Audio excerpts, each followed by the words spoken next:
કોઈ પણ માણસ કેટલો પણ મહાન કેમ ન થઈ જાય, પણ કુદરત ક્યારેય કોઈને મહાન બનવાનો મોકો આપતી નથી.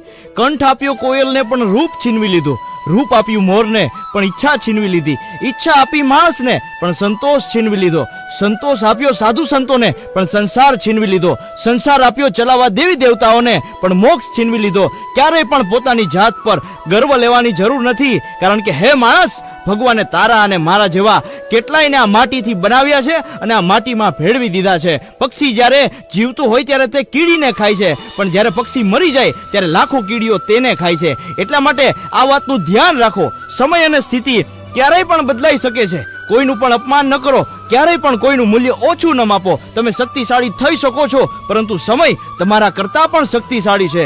એક ઝાડમાંથી લાખો માચીસની સળીઓ બનાવી શકાય છે, પણ એક માચીસની સળી લાખો ઝાડને સળગાવી શકે છે.